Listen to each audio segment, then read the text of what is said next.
Olá, queridos, graças e paz, ótimo dia, ótima tarde, ótima noite para você, né? Nós estamos aqui para mais um vídeo da série de vídeos que nós implementamos e começamos, né? Com segundo ou seguinte tema, dízimo. O que você acha? O que você já escutou sobre isso? Escreve aí embaixo pra gente como é que você vê isso, tá? Último vídeo, só para te dar um panorama, para a gente entrar neste, nós ainda estávamos no livro de Malaquias, tá? No livro da lei de Moisés. Tá? E ali nós explicamos sobre os dízimos para a casa do tesouro, tá? E também nós explicamos sobre o devorador, tá? Que Deus iria repreender o devorador, e nós explicamos que dízimos eram aqueles, para que eram, para quem era, que espécie de dízimo era, por que o devorador. Explicamos que o dízimo era da terra, da colheita, então o devorador era um gafanhoto e não um demônio. Amém, queridos? Vamos agora para os evangelhos. Depois, quando eu digo evangelho, Mateus, Marcos, Lucas e João. Tá? Jesus aqui ainda está cumprindo a lei de quem? De Moisés. Ele veio para cumprir toda a lei em graça, trazendo os atributos da graça, dizendo que é por ele a salvação, mas ele vem cumprir todos os seus preceitos. Nos evangelhos nós temos duas passagens, existem outras, mas nós vamos falar em duas passagens, tá? Existe sobre a da viúva pobre que jogou 2 moedas e disse que ela deu mais do que todos os outros que derrumaram várias coisas no gasofilaço. Enfim, dê a César o que é de César e a Deus o que é de Deus, que é muito usado aí. Mas vamos trabalhar nessa temática. Tá? Eu vou ler para você Lucas 8, versículo 3. Partido 1 para você pegar o contexto, que é legal. Olha só. Aconteceu que depois disso andava Jesus de cidade em cidade e de aldeia em aldeia, pregando e anunciando o evangelho do reino. Do reino. Não da minha igreja, da sua igreja, né? Dos costumes que a gente tem, das vestes. Não, ele não está preocupado com isso. Ele está preocupado em anunciar o evangelho da onde? Do reino. Do reino. Ele está... Qual é o evangelho que é pregado? É o do reino. Precisa saber disso. O evangelho que está sendo pregado hoje é o do reino? Responde embaixo pra gente. É o do reino? Tem certeza que é o do reino? Não podemos generalizar, como eu disse lá na introdução. Precisa filtrar. Então ele se preocupa com o evangelho do reino, né? E pregando e anunciando o evangelho do reino, né? De Deus.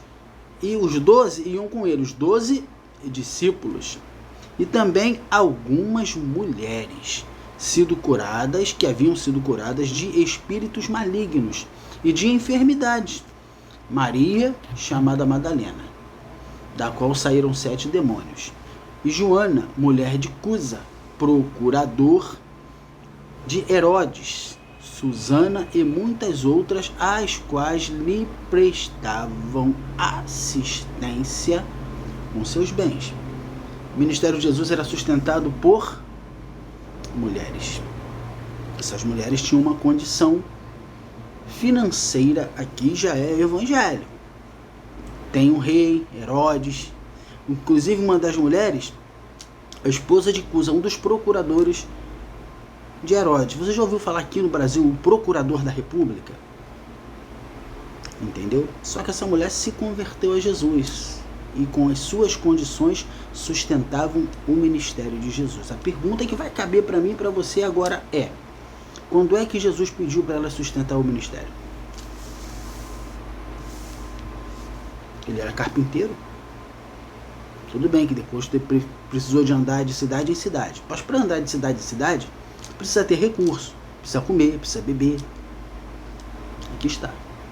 A palavra sustentar não é enriquecer, não é se apropriar, é sustentar. Elas sustentavam com os seus bens. E não havia norma. Você me aceitou como Senhor e Salvador da sua vida, então agora você precisa me sustentar e sustentar a obra. Não há essa interferência em Jesus.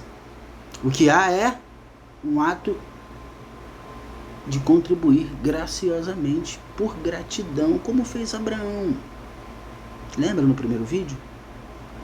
Então aqui elas sustentavam o ministério do Senhor Jesus. Agora vamos para um outro texto que o pessoal gosta de falar e a gente vai trabalhar ele também. Mateus 23. Mateus 23. Versículo 23. Deixa eu ver aqui.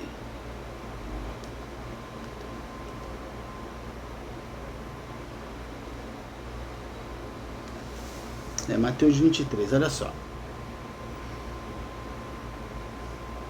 Ai de vós, escribas e fariseus hipócritas, porque dais o dízimo da hortelã, do endro e do cominho, e tendes negligenciado os preceitos mais importantes da lei, a justiça, a misericórdia e a fé. Deveis, porém, fazer estas coisas do que dar o dízimo, sem omitir aquelas. Para quem é que Jesus está falando? Escribas e fariseus da lei de Moisés. As mulheres que nós citamos não estão debaixo de lei nenhuma de Moisés. Elas tinham um espírito maligno e foram expulsos do espírito, e por gratidão começaram a seguir a Jesus e a sustentar seu ministério. Então Jesus está falando assim: ai de vós, escribas e fariseus hipócritas, porque dais o dízimo, aqui ó, hortelã, endro e do cominho. Lembra lá do devorador? Onde é que dá a hortelã? Onde é que dá o endro? Onde é que dá o cominho?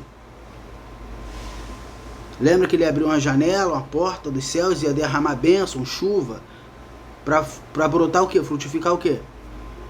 Ainda nos tempos de Jesus, eles davam dízimos disso aqui também. E Jesus fala: mas vocês rejeitam o preceito da lei, que é o quê? Olha lá. Justiça, agir corretamente. Misericórdia, ajudar o próximo. E fé. Amém, queridos? Acreditar que o Senhor Jesus é Deus. Mas eles rejeitavam esses preceitos. Davam, o dízimo da hortelã, do endro e do cominho. Mas rejeitavam o principal daquilo que Deus quer do ser humano: a misericórdia, a justiça e a fé. Você entendeu isso aqui? Ele está falando para os doutores da lei, nos quais ainda viviam debaixo de uma norma da lei de Moisés, dízimo normativo. Ele não pediu dízimo para as mulheres. Ele deixou elas à vontade. Elas quiseram ajudar e nem usaram a palavra dízimo. Poderiam ter contribuído muito mais do que 10% que dizem por aí. Quem está conseguindo entender o X da questão aqui? Esses líderes estavam debaixo de uma lei na qual você tinha que dar. Lei de Deus. Quando Jesus vem, ele não impõe isso a ninguém. E você? Dízimo. O que você acha?